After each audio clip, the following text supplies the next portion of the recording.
Welcome to Spooky Saturdays with me, Doria! Hi everybody! Welcome to Spooky Saturdays with Sampai.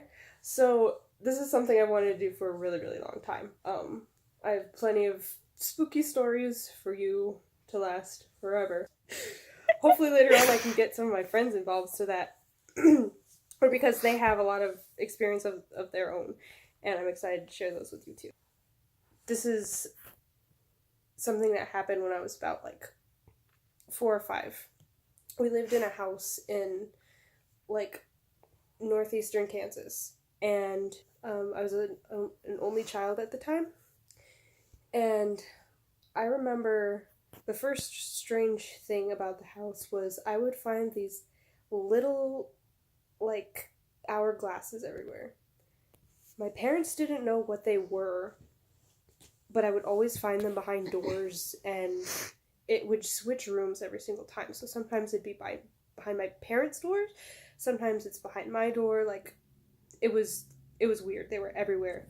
Didn't know what they were. My parents were surprised when I had found them. Don't know where they came from. Really weird. Never happened outside of that house. I, being an only child, had a lot of imaginary friends, and I'd play by myself quite often with my imaginary friends.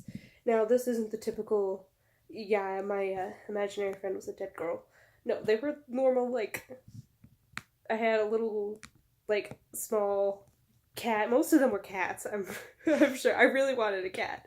But anyway, so sometimes when I'd play with them in my room,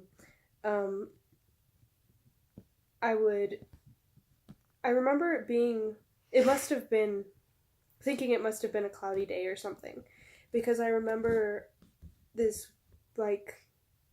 dark, fog, almost hover over me, and thinking it was something coming to get me. And so I would immediately pull the covers over my head and just hide there for a while. And I would come back out, and it was, nothing. And I remember thinking, this happened to me later. I mean, there's several cloudy days. I remember a lot later this happening to me when I was playing and not feeling that same sense of dread when it was clouds. So I'm not for sure if that was something or not, but I thought it was worth mentioning because I've never really dealt with a shadow person outside of that. That's the closest thing that I would consider a shadow person. We lived in that house until I was, I think I was still 5 when we moved out. We wound up moving to Arizona.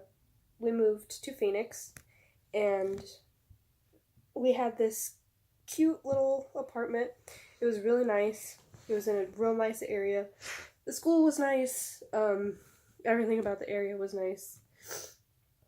And this apartment, I wouldn't have recognized as something paranormal until way, way after. So there's just one night in particular that I remember where me and my brother were sent to bed, bedtime. We were laying there and still kind of really giggly and hyper from whatever games we were playing before. And this was only worsened by the fact that in those big buckets that they used to have, we had a big red bucket filled with toys, and it sat at the end of our bed. Now, while we're over here giggling and having the best time of our lives for whatever reason, one of the toys in the bucket goes, "Whee!" And we lost it. We couldn't stop laughing. And Tina bursts in. She's like, "What are you guys still doing awake? Why are you up?" We're like, "Well, what if the toys just went off?" And she kind of, "Okay, don't play around." She went back to bed. And we kind of, now we're a little bit saddened because we just got yelled at. We're kind of just laying there now trying to fall asleep. Our good mood gone. And the toy sounds again. Whee! And so me and my brother look at each other and we're like trying not to giggle, like, Mom's gonna kill us, don't laugh, don't do it. And she comes in again, thinking that we've started playing again. She takes the toy out of the box and she kind of looks it over, whatever, puts it on top so that I'm guessing nothing presses the buttons anymore. And she leaves the room again. We are now laying there thinking that we're in trouble. Josh is about asleep now. And I am getting there, but I'm still kind of all butthurt because I just got yelled at again. So then the toy sounds a third time. And Tina bursts in the room and she slams on the light. And she's like furious. And this time my dad's behind her. And he gets the toy and they're kind of both muttering and I'm pretending to be asleep because I ain't trying to get yelled at a third time. So I'm laying there pretending to be asleep and they're muddling with this toy and they leave the room and the toy only sounds one more time after that. I was told several years later they had taken the batteries out. The second time Tina had come into the room, she took the batteries out and she wasn't trying to have that happen again. And she came back in when it sounded again. They were trying to figure out, like, were the batteries still, like, did the toy still have juice in it from the batteries or whatever. They had wound up throwing it in a separate toy box where it sounded again for no reason. Later, we found out that there was a little boy there that I never saw, I never interacted with. I didn't even know it was a thing until much, much later. And I guess Tina had seen him all the time, and it was unsettling to think back on how many toys must have sounded off, and we just thought it was funny, and it actually was kind of creepy. So that's the story of when I first encountered my first real ghost. So those are kind of like the build-up, and while they're nothing really exciting and only mildly creepy because of the after fact, the next house wound up being the worst. To this, what have you done? Nothing. That house wound up being the worst, and to this day, I still think it is the worst place I have been, or maybe it just feels like the worst place because I've learned more how to deal with what happened. To kind of preface this, what I thought had happened on this land before was what I remember being told about it was they found dozens of bodies stuffed in oil drums when they were digging for Walmart. Moving to where we moved,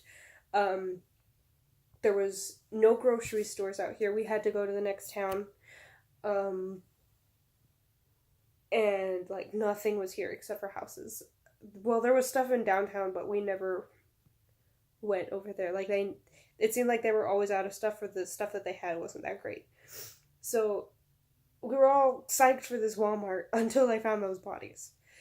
Turns out, they weren't old bodies. There weren't even dozens of them. There was just 3 or 4. It was a murder that happened in, like, 2001. Where we are, we're in, nothing's around. This is the perfect dumping ground for a body. I would also like to say that it seemed like every house on that block was haunted. I was friends with all the neighbor kids, and every house that we went to had something in it. And the houses of people that I didn't know, the neighbor kids knew the parents of, or whatever, because everyone was a lot more social than us. The whole entire street was haunted, and even when we moved, like, a couple streets down from this house, we still had problems, and it would not surprise me if this whole entire place was just a huge potter's field, because it's been desert for however long. Next Saturday, we're going for the house that traumatized me the most, And I think that just about does it for this spooky Saturday. So thank you for joining me, and I will see you next time.